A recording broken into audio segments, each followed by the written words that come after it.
the book launch of my most recent novel titled Middle Grade East. It got written quite a while ago, but for some reason it just took us so long to finally get it published. And now that it's out, I'm proud to say that I'm now a novelist. I'm no longer just an author. And so this book launch is basically like dissecting the ideas behind the book and how I came to write this book. This book is not my first book. I've written 5 before this one, but this is like officially my first novel. So the 5 before are mainly Christmas stories, storybooks, and yeah, so that's my introduction. What can you do now? Any questions about You like? can introduce yourself. My name is Obina. I'm sure Obina Nbechi. I'm sure a few of you may have been here during my boardroom in this recent venue. I'm a public speaker myself, motivational speaker. I go to Part-Time Boys. I'm part of the RCL committee within the school. I'm the deputy president of RCL. Basically, mostly to student affairs, well-being of students essentially, and yeah, just integrated with. So yeah, any questions about Stacey's writing process? Anyone have any questions? Hello, Moy. I'm interested in what inspired the writing of this novel in particular. Why Little Babies? So, what keeps on happening with me is that I write my books, and then after I finish writing them, I realize that it's really like connected to something else. So, like with my first book titled Smelly Cats, I had no idea that Smelly Cats was a song in Friends. So, when I finished writing Smelly Cats, people were like, "Oh, have you seen Friends?" And I'm like, "No, I just wrote." So, after I'd written Little Bird, I found out that there was a place in South Africa called Little Bird. So, it was kind of like, it keeps on happening to me, not on purpose, but I go with it anyway. So what inspired me to actually write this book was early 2020. My mom and I went to India for the Child Prodigy Awards. While in India, I had this really, really strange dream, which I decided the next day, you know what, I'm just going to turn this dream into a story. And I came up with the concept of Middle Grade, and that transformed itself into thousands of words. So that's how it actually comes. When I first saw the book on display here by the exhibition, I thought of Middleburg in MP, Mpumalanga. Have you been to MP? I've been to London, but I don't think I've been to. So my question here is, what does this Middleburg East entail? What's the context of the book or the meaning of the title? The title. The title. So the meaning of the title is, in this particular dream, they were just the words written outside the, I would say, the main villain's sort of hiding spot. So that's where I got the name from, and I decided to name that the entire town to make it more centralized. Middleburg is the town. Yes. In your dream. Yes. Very rich. No, in your dream it was not a town. In your book, it's In my so. book, it's a town. Yeah, so he got it the other way around. Oh. Okay. That is Yeah. I wrote this book when I was quite young, so I feel like although it is kind of mature, there are certain things that I would change. And I think that while I was writing, I was going based pure inspiration, so I wasn't really doing my research or really perfecting things to how they ought to be. So I think now if I had to reread the book and have the opportunity to edit it, I would edit quite a lot of it. You know, it is what it is. It's out there now. People have been lying. I see there are many pages there. How many pages? It's like 280 something. Now that brings me to my question. When do you write? When do you find time? And what makes you, what inspires you? So when I originally started writing the book, I had a lot of time in my hands because at that time we were doing online school, and I didn't like online school, so I started ditching school basically just to write. And so it was sort of like an everyday thing. If I would lose inspiration, I'd go sit outside until I gained inspiration and come back and write and write and write. So it was like I was not stopping. I was just constantly writing, partly because I felt I had a deadline, but also I just had nothing else to do with my time. So I was writing for the longest I time. guess you have no friends. I did not have any friends back then. It was locked I down. really didn't. It was locked down. Oh, this is the product of COVID-19. Did you mention COVID-19 in your book? No, I don't believe in, because it's kind of cringy, like mentioning the pandemic and on and on. Let's just forget that it happened. Now let's get to the theme. What do you mean Well, by middle babies? what do I mean by no What's the whole story? So basically, the story is it takes place in the year I was born, 2007. Many people think that the main character is me, but I'm cooler than the main character. The main character is not, maybe at the time I would have been more similar to the main character. But our main character, he's a boy, and his name's Kato Steric. He's growing up in this family where I guess like the mother in this family represents my mom, the father represents my father. The siblings do not represent my siblings at all. But you can see like certain conversations within the book, a conversation that had happened between my family in real time. So there is this one scene where the mother's shouting at the kids for doing something and the father doesn't want to take a stance because he knows that if he speaks, it'll go wrong, wayward, both ways. And so those things are things that I've actually seen in real life happen and that I've turned to make into different manifestations. And so Kato is he's kind of like a loser, but he's not really like, like he's kind of weird. He's kind of like, he reads philosophy for fun. He has everything to be a specific way at all times. And so he has two really close friends, Wesley and another friend that is mentioned. One of his friends goes missing, and from then on, his peace eventually turns into chaos. So it basically, we follow his journey on how he navigates both the coming of grief, but also the dealing with all the mystery behind his friend's disappearance, and how that affects both him, his relationship with himself, because to Kato, we have two sides of him. There is both like his conscious and his subconscious mind. So within the book, his subconscious is called 8. And him and 8 are constantly fighting, they're constantly debating. 8 basically manifests himself as a different person, but as one, they are still Kato. So it follows him and dealing with his relationship with his family members as well, as they also are trying to understand what he's going through. So that is basically what the book is about. And we're in the mind of the main character, so we have to get comfortable. Nice. And then, how did you feel to look like the main character to be a male? How was it writing or describing like every detail of this guy has to be this way, does this, does that, rather than how did you feel when you had to divert from being a female writing a male character? Like in all my books, the main characters are males. I don't know why. I still have to like sit down with the therapist and unpack all of that. But like, I generally just, when I'm thinking of a story, my main character is a male. When I write the story, it happens. And I did try. I was writing. It was actually a really interesting story about two female main characters. But something happened along the way. The story just lost. Like it just became fun. And so, I don't know, I think it's just my trademark. Yes. So in the middle, like, who is your target reader, audience? I think for me, the target reader is anyone who can read profound enough to understand what's happening in the book. So it really doesn't matter. Obviously, I don't want like a 5-year-old picking up the book and reading. I think the person has to have a certain sense of maturity, but also they have to be very open-minded when it comes to reading what's happening. You have an 11-year-old who bought it today. I do. So I think that's it. Is that the youngest? No, the youngest buyer is Michelle. Who is, how old is Michelle? 9.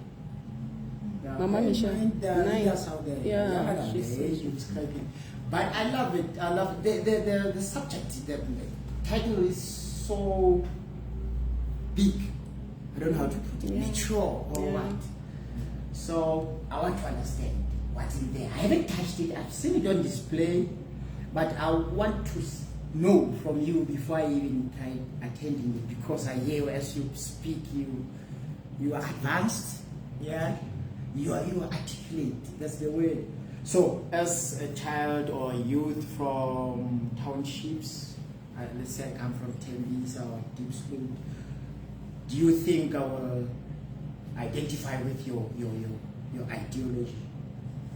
So I think because it's fiction, anyone can identify with what's happening. It's the same as watching like your Super Strikers on TV or your Batman or whatever. So I think fiction is such a broad category because you don't have to be a certain person to be able to follow the story or to resonate with what's happening. Because I don't even like the lifestyle that they live in this book. I've never touched that kind of lifestyle before, like the freedom, etc. that they have. So I think you just have to be, like I said before, open-minded to what comes in the book, because there's elements of romance, there's elements of violence, there's elements of X, Y, and Z. So I just feel like you just have to be an open-minded person. That's all. So if you got a chance to catch right, would you go for it? Yeah. Why?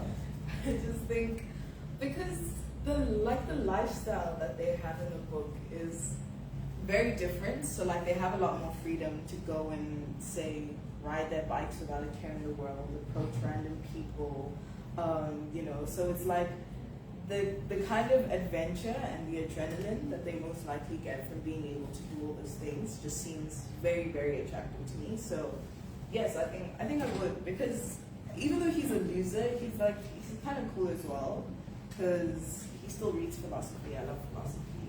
He likes to read manga. I don't know if you guys know what manga is, but it's like, yeah, so he likes to read manga. He likes to listen to music that makes him angry. So it's like things like that, which I kind of, yeah. I have a question. So, of course, I haven't read the book myself either, which is not the best, of course, being Stacey's friend. But in terms of like endings of stories, like do most of the books that you write, do they all have happy endings? Do you believe there should be a happy ending to every book that you write? So in every book up until this one, there has been an ending that is reasonably expected. That's also because I was like a kid writing those books. So in my mind, all endings are happy. But as you grow older, you know that that's not the case. And so I don't think all stories need a happy ending, as much as we like it and as much as I hate sad ending. I just think this book, it didn't have to happen, the ending, but it happened. So, yeah. And would you turn this book into a movie? Yeah, if I could. Well, maybe not like a movie, but maybe like a short series kind of. So that like every few chapters has its own 40-minute long episode. So what are your goals? What do you want to gain out of this? I know you inspired by your dreams, but away from dreams, what else? Before we get to what your goal is, what's the other thing that makes you get out of your comfort zone, create? I think for me it's, when I'm feeling very burnt out, I sort of force myself to, because once you get into it, it's really easy to continue on this creative cycle. But the hardest thing is coming out of that feeling of, oh, I have nothing else to add, or, oh, let me just rest or do X, Y, and Z. So for me, it's basically forcing yourself to do it until you feel comfortable in the space where you belong and continuing from there. And so my goal with this book is just to get people to read it and have the experience I get when I read it. Because every single time I read the book, it's like I'm exploring something new and I'm finding something new about certain characters or about the life that they live and things like that. So I think I just want people to read the book. That's it. So when writing this book, did you write it as Stacey, like Stacey, or you wrote it in the mind of you had to put Stacey at the back and then consider your readers? I think I wrote it as, that's a very Or made of both? I think I had to. So for the most part, I was writing as Stacey because if I'm going to spend like months on this book, I'm going to do it for myself, basically. But also a lot of the things in like when it comes to certain relationships the main character has, I think that for me was putting myself in the back seat and thinking about the kind of world and the society that we live in. So for the most part, it was that. But also it was like while writing and creating this character, it's basically like having a best friend, and because we're so similar, it was like me and this guy, we were buddies for a very long time. You're quite determined and disciplined. What I want to know is, what is your why? Why do you write? What inspires you? What is the purpose behind your writing? I think I write mainly because it's just so interesting to me, the creative process especially. I think I love being in my element and being able to, because I'm creating a whole different person in a whole different place with a new family and different interactions, and so that is just so exciting because there are endless possibilities on how that could go. But also what drives me is the hope that I'm going to inspire someone else to basically find themselves in this creative space and in their element as well, basically. So basically, it is to inspire. Apart from your books, who else's books have you read? Other novelists or authors that you read? So, my favorite novel, I keep forgetting the author, is The Lost Boy, and it basically follows a tale of, it is a true story written as fiction. So it follows the life of someone who had been abused by their mom, put in foster care, and how they basically turned out of that. So that is one of my favorite novels. I love reading novels by John Green as well, because as a teenager, you know, you kind of resonate with a lot of the themes that he tackles in his books. But Angie Thomas as well, I'm sure you've heard of her famous book, The Hate You Give. So her books like On the Come Up as well. They're very interesting to me to read. And yeah, I think for me, my top two would just be John Green and Angie Thomas. And then, At least from this side, I've been waiting. I've been waiting. Yes. Because you are a student, how do you guidance school and your management? Yeah. So I got into grade 11 this year, and I feel like it was the worst decision of my life. Because there's like, I'm so tired, and I was not mentally prepared for what was going to happen. So I think now, because I haven't started writing anything after this, I'm barely managing with school, so I just don't see myself. Maybe during holidays, I think that is when I'm going to be able to write to the best of my ability. But day to day, I think that's going to be very hard. So I'm still trying to navigate around that. When I was younger, it was fine. School didn't really matter that much, but now it's just come back.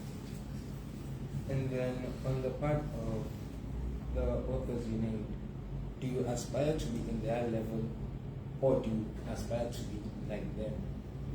I aspire to be in their level. I think they, just like the amount of people that they've impacted and how they inspire me in my writing. So that's my one of yours. So post-matric, are you continue with the writing or you have another career view? I think I would like to focus more on the activism that I do, but I think that the writing is always going to be a part of me because I just enjoy it so much. But it maybe might not be as frequent, but definitely more interesting. So what do you want to do after matric? I don't know. I have no clue. She wants to get married and have kids. that's the end goal. I hope you get another author. Husband. Fashionist. You mean husband? No, author, husband. Author, sir. So yeah. Quick question. Do you think from like your own, like you being an author, that's basically written, I think 6 books, 7 books to this point, 6 books. Do you feel that authors get enough credit for point like period, like within today's day and age, like in our society? I think in today's day and age, people don't read, especially kids. Like, you rarely find a teenager talking about the book that they recently read. So I think in that respect, a lot of people who are authors are really trying to get their story out there, but it's just next to impossible because the reading culture has been diminished by these social media apps which take all our time and shorten our time span, etc. So I think maybe like back in the 1800s, writers were getting what they deserved, but nowadays it's like next to nothing because a lot of people just aren't interested. So I do think that there are a few people out there who are really dedicated and devoted to listening to what you have to say. So, in proportion to his question, I ask, as an author, what do you think we can do in order to make sure that this profession, that this culture of reading is uplifted and that it is credited as much as it needs to? I think one thing we can do is just like show the youth that reading's actually not boring. Because like a lot of the time when I'm talking to my friends, they're like, yeah, I haven't read a book since grade 6. And I'm like, how? It's very strange to me because it's really not, it's not something that you're ever going to be forced to do. When you find a book that you like, and I guarantee you there is millions of literature available for anyone to read. So when you find a book that you like, it's not going to feel like a chore. It's not going to feel like something you're forced to do, and it's really going to basically change your perspective. So if we can get enough of the youth to have their perspectives changed, but also realize the value that literature carries and that it has carried for centuries now, then we would basically be able to uplift the culture and to appreciate all the workings that are happening. Because you can see this is a book fair, but there's not a lot of people here that are, you know. So I think we just have to do better as a society. And yes, social media is great for connecting, it's great for research, but it shouldn't be something that takes away from the beauty of literature and the beauty of understanding. But now, you said perspective, right? We're changing the perspective. What steps do we take? Because at this point we need sort of a direction as to how do we navigate through this forest, right? Through this dreaded time. So I think a really good thing to do is within your peers. Under the Johannesburg Student Council, I am the MMC of Community Development, so I deal with mainly the youth and women and children. And I think one thing for me that I know would help is to start book clubs or reading clubs, and where you get together with your friends and you all find a book that you're interested in and navigate through that journey together. So have your opinions, have your debates, see the beauty of whatever is going on, and basically, I think something like that where you get your friends to do it with you might change their perspective. They realize that reading is not something that I have to do alone in my room with no noise. It's something that can be done alongside my peers, and it's something that can be interpreted in many different ways. And I also think schools need to do a better job at approaching the concept of literature. A lot of the time we'll be in class and we're doing Shakespeare. Personally, I don't want to study Shakespeare. I don't want to look at the old English and not understand anything that's happening. So I think if schools do a better job at presenting the literature to us, which is like not in such a boring way, then I think a lot of kids would be good readers right now. And can I add on that? As artists, we are obliged to make sure that we go to schools, since we know that going to the government and asking for assistance will take a lot of time, and government has procedures, systems saying you have to come through here, then go there, go there.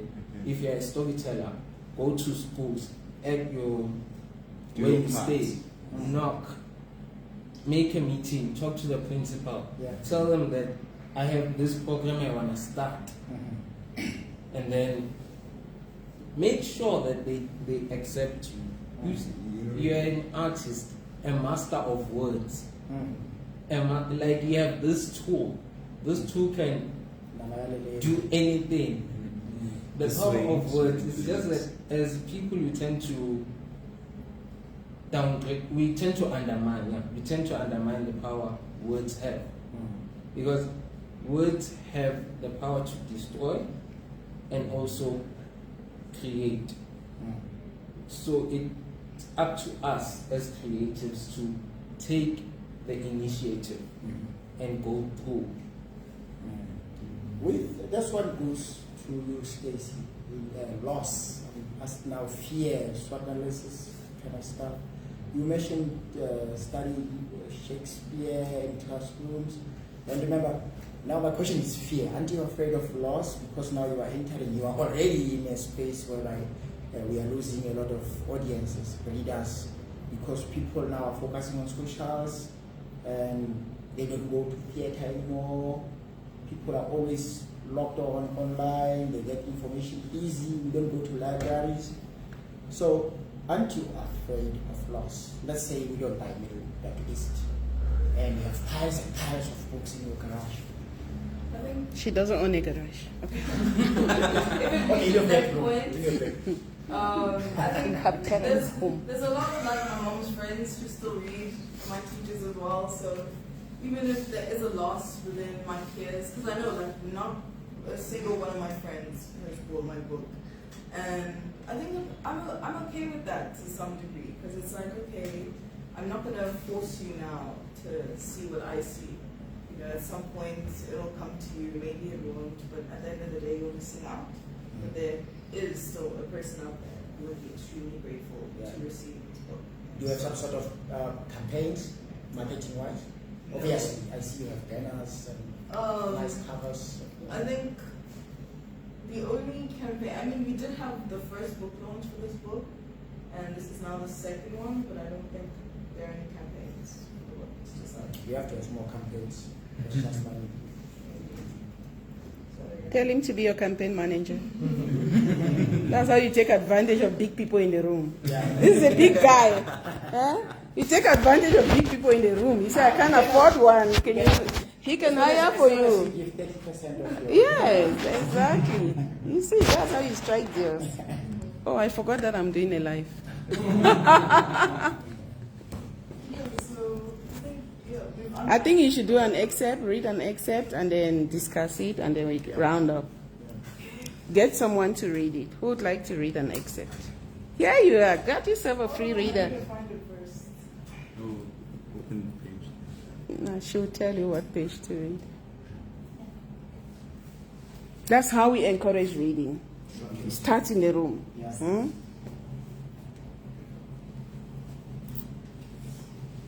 Just the words. What's the reading? Well, I want to be able to explain it nicely. Yeah, no, not the best part. The best part I have to see. Maybe just the intro, the beginning, Okay, yeah, we can or the end, whatever you want. No, not the end. We'll do the beginning, because the end is kind of like, I'm gatekeeping it. The end is what? I'm gatekeeping the end of when you buy the book. Okay. So you can just read Yeah, you can read the first 2 pages. Chapter 1. Only the desireless can see the world objectively, detached from emotion, outcome, and need. But what is the meaning of the truth if there is no love in between? Trojan was the pronunciation of the name. It's okay. Carry on. Yeah. I'm sitting in my room again, on my bed, surrounded by my books, reflecting on my mother's berating. I check the time, 1809. This is the second time in 7 days. She always goes on and on about my grades and attitude towards school. It's understandable. I tend to get rebellious because they, my parents, never give me any attention for my artistic capability. It's just crazy that they refuse to hear me out and that my opinion on the arts is constantly being ignored. I love my family, don't get me wrong, but sometimes their thoughts, or maybe lack of thoughts, including their ignorance of my likes and dislikes, drive me mad. But hey, can I tell you a story? My little brother peeps his head by my door. Katu, Mommy says, you have to come down for dinner. Alright, I responded as I walked out. Our story begins in 2007, a time before your time. Middleburg is my home. A cheerful place where everybody knows everything about everybody. We don't have any major crimes, but there was theft here and there. Everything we could need was around us. As such, locals never really left this place. When it came to Mrs. Muri, her life was a mystery. She kept in and lived in isolation. All we knew about her is that ever since her husband died, she has never left her house. Not to mention that house, Middelburg East, was the oldest and biggest in town. Everybody had to think twice before they uttered this woman's name. Why? I don't really know.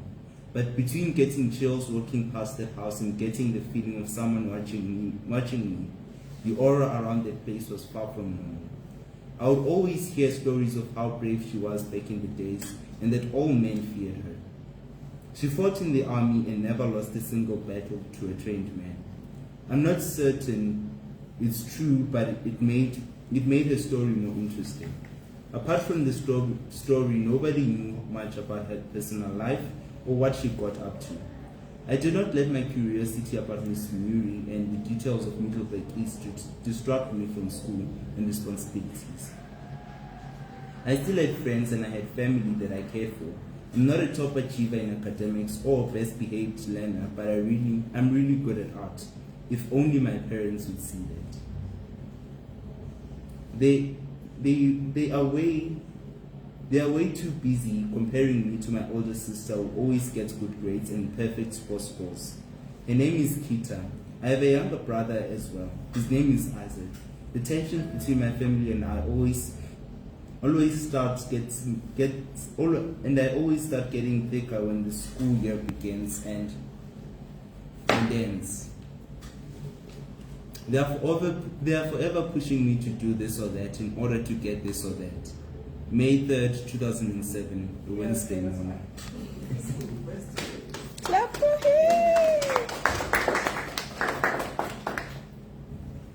Yeah, so that was basically a short introduction to our main character and how he feels.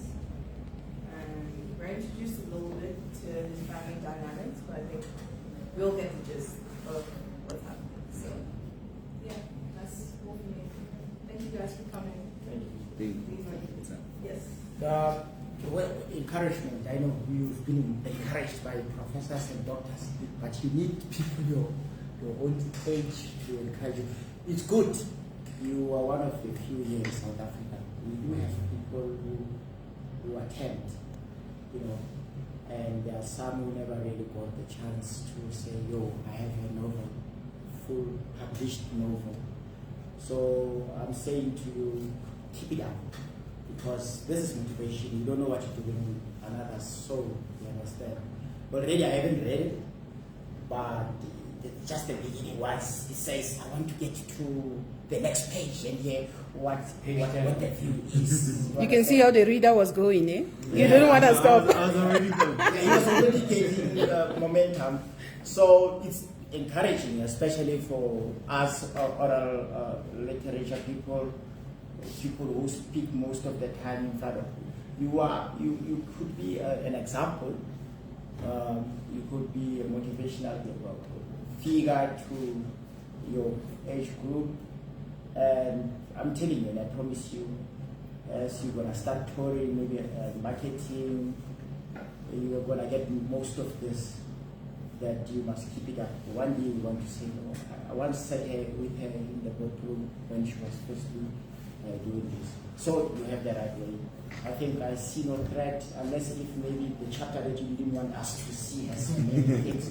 Because I hear the main character already tells us about you, Stacey. Already. So I can picture, already I have a vision of your bedroom. I know him one who always sneaks inside your room. Sydney! Okay, keep it up. I think Oh my God.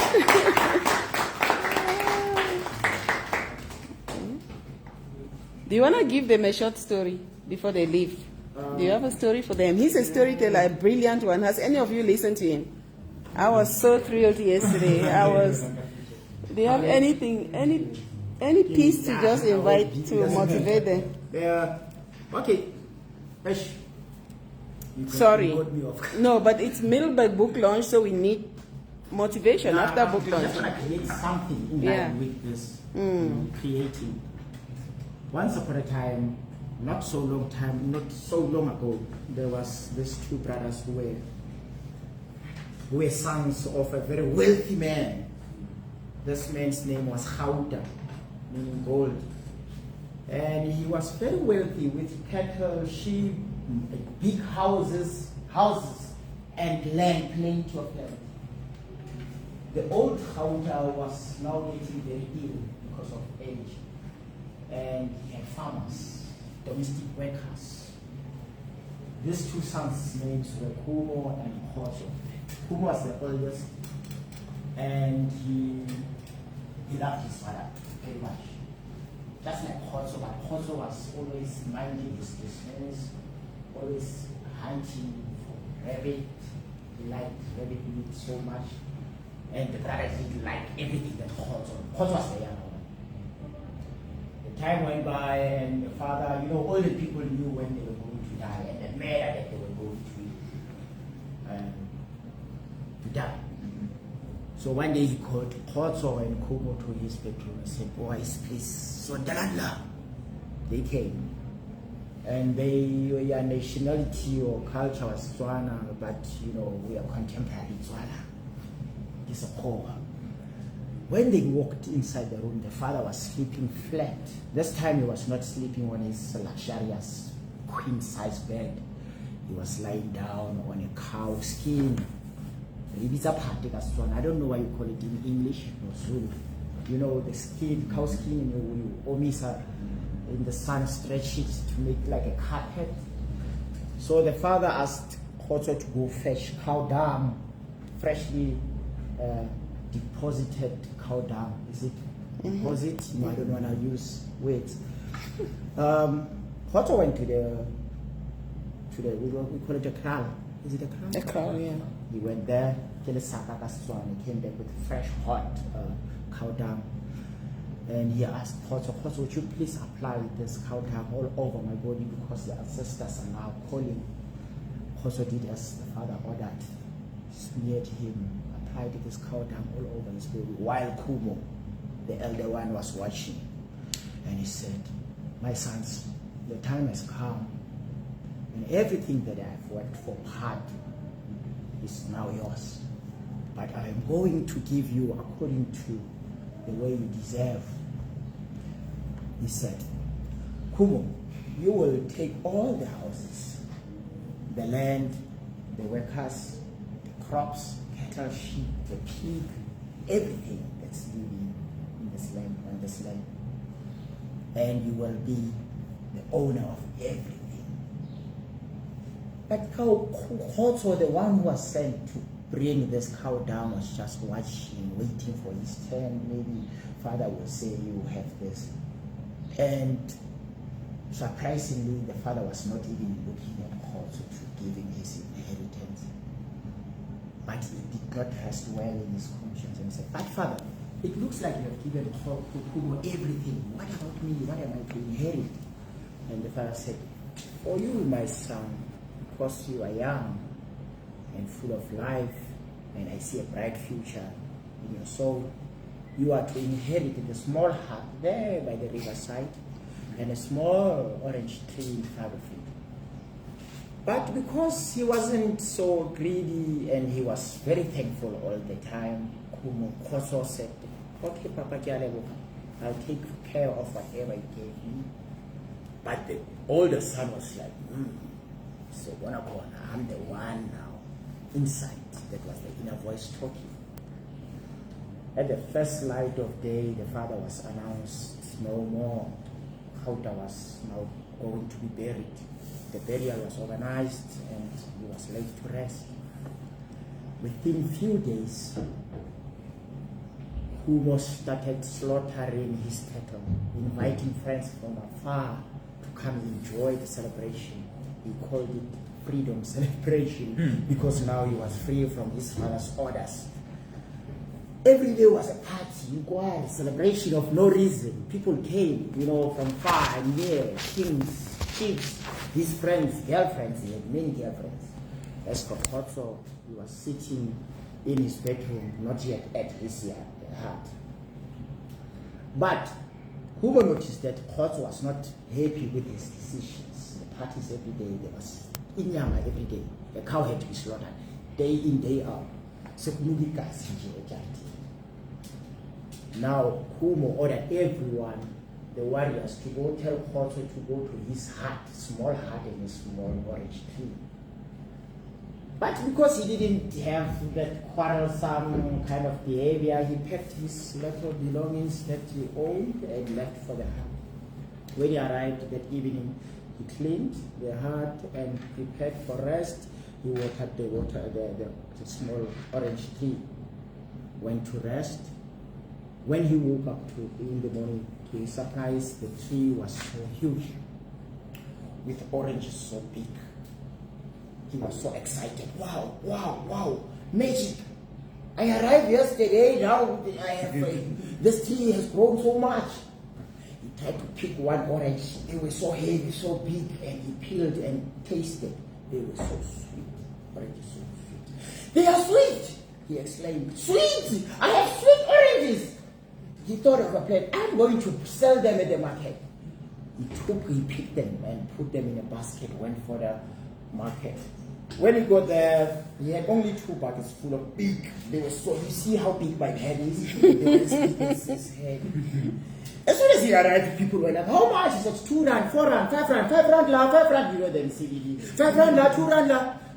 And they finished the 2 buckets in one hour. He went back home, came back with 4.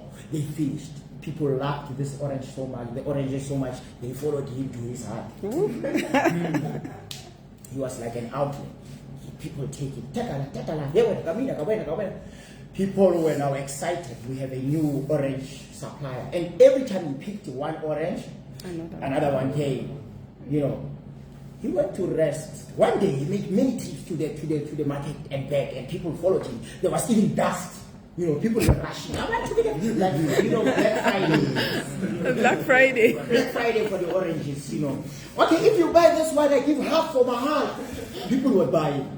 Now he was having money. First day, he went to rest, and something started to happen during the night. He had a different, something was happening on top of his tree. It sounded like his oranges were being eaten by something strange. And the air was changing. There was some breeze. He came out. To his surprise, he found a humongous bird on top of his tree. A raven, you know, the ravens. I don't know in South Africa. Do we have ravens in South Africa? I don't know. I don't know what we call them. I think we have them. It's some kind of a bird with a long beak. And they said, hey, shoo, get off my tree right now. You are finishing my source of survival. You know, I'm selling this. And the bird could talk. The raven said, oh, relax, young man. Your oranges are so sweet. I've never eaten an orange so sweet in my entire life. If you let me continue eating these oranges, I'm going to make you a wealthy man. Wealthy? But how do you mean? How are you going to do that? Yes. Well, prepare a bag as wide as your hand, palm, and as long as your arm. By the first light of day, I'm picking you up to make you a new man. A wealthy man at that. Well, thank you, Raven, but please save me some more because I still need to sell in the morning. Relax. This is Africa. There's no time. Okay, thank you. He went back inside. The Raven took off. He did not waste time. When he got inside, he took some skin. In the olden days, we used skin a lot of times. So he prepared this bag as wide as his palm and as long as his arm. And in the morning, he was waiting for the raven, and indeed the raven came in. And then he ordered him to jump on his back, and between his humongous wings, he did as the raven ordered, and they took off immediately to the island of gold. Remember his father's name was? Gold, meaning gold. So I suspect that the father's spirit was working somewhere there. That's my suspicion. You suspect. When he went somehow, listen, magic, as they lay that on the island, he told Khotso to go as much as he liked. I think he made him a measurement so he knew that he's a good young man, he would follow orders. Khotso went and picked this gold, filling the bag with gold, pieces of gold. In no time, the bag was filled nicely, stacked with gold, and he jumped back on top of the raven's back, and the kicked up, went off back to his heart, dropped him, and now Khotso was starting to feel rich. You know, when money is moving, you know, you smell it sometimes when you are in dignitaries when they tell you about your success. No, it's an example. He thought of a plan. Okay, I'm going to take the oranges to the market with the gold. That morning he packed just a small package of gold and 2 baskets of orange. Off he went to the market. Now he was selling oranges and gold. People were buying and they were inviting other people. And the word was spreading, was people were telling other people and they were telling people. And eventually Kumo, his older brother, heard about his younger brother getting richer. And the people were now loving Khotso more than Kumo. Kumo was getting poorer and poorer every day because of the slaughtering of the cattle. Now he was losing his inheritance. And the younger brother now was getting rich. People were buying from him. And one day, he visited Khotso at his home. And now Khotso was not living in the small hut anymore. He had extended the hut. He had 2 huts with a nice intrunyana, you know, the styles of butterfly roofs. You know, he had a television in the house, the first man to have television. Now he was planning to get married, you know, and people came now. He didn't need to go, they have to go to the market to sell. People came to him, and this time he had a secretary, a publisher, a novelist, a storyteller, in Nyanga there. People were busy, you know. So he came, Kumo came to his home and said, "Oh, you're my brother, a long time. Oh, a long time. Brugate, do you want something to drink? Champagne, wine, or anything?" "No, I'm not here for that, Mganwam. Yes, I'm suffering a kaya." "No, it's not a kaya, it's your home. Remember, father told me that now you own those things. Now this is my house. Can I help you? Can I be at your assistance?" "No, yes, I heard people praising you. People love you. I hear now you are buying a jaguar from Swaziland." "Yeah, I have interrelations with entrepreneurs abroad." "Wow, that's nice. Hook me up, you're my brother. How can I help you?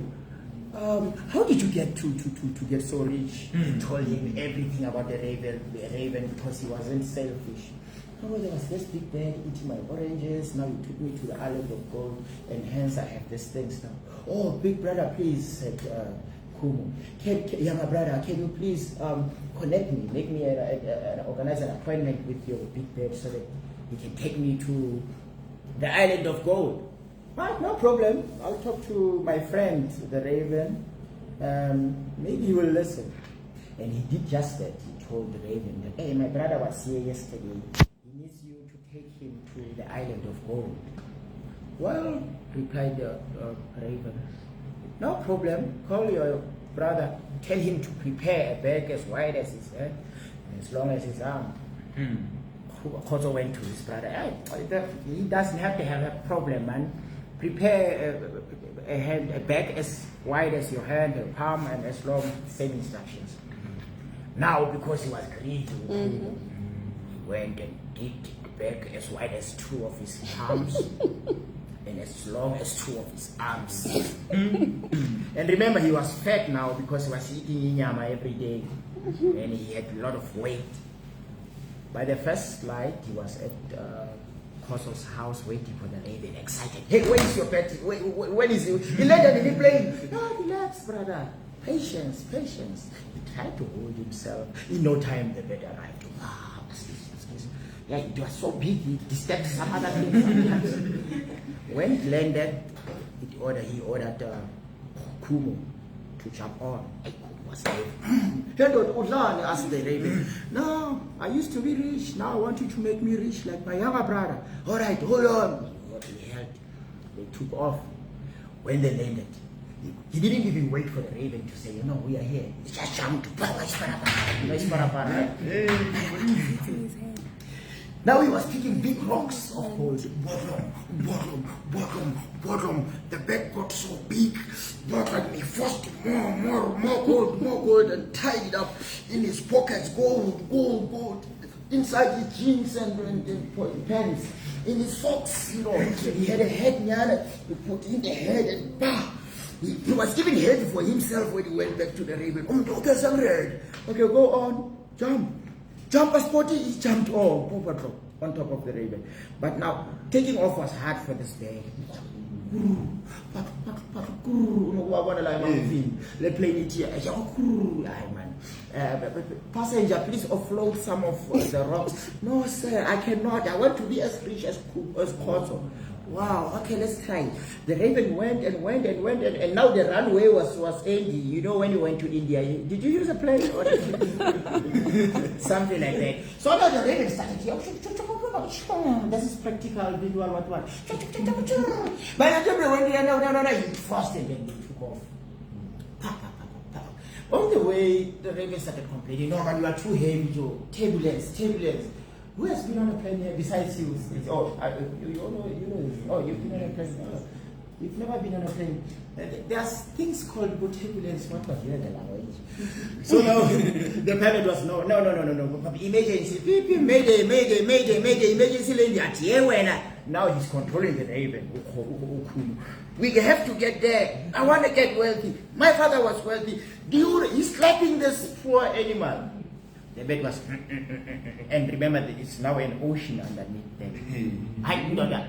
This is an emergency landing, and I'm not landing. You are the one who's gonna land. It just went. Wow! He went down. Kumo went down in the water. Immediately there was this wave. Boom! Too heavy. Inside the whale's stomach. Went the raven. To Koto, he landed. And where is my brother? Asked the my brother, who is Koto. Oh, I'm sorry, friend. Your brother was too greedy. I had to dump him in the ocean. I don't think he would survive because he was too heavy. Days went by and it was announced that Kumo Oshonile, because he was too greedy. He wanted to be extra rich. In today's world, we say Illuminati, things like that. It's a picture. So, from that day, people now started flocking, coming to Khotso's now estate. When you have a house there, mansion here, pools, like in Ghana. People were worshipping him, like a king now, obeying him. He had servants, he had this. One of the Petilena man's party. He had people who did manicure, pedicure, massage. He had a gym in the house, a smart TV. Things were happening. So the main theme here is greed. When you are too greedy, you are not guaranteed success. Guys, clap for this guy. Thank you. Thank you so much. I think we've come to the end of the session. That was a beautiful story. Are you guys grateful that I met him today? Yes. No, but this is nothing. What I listened to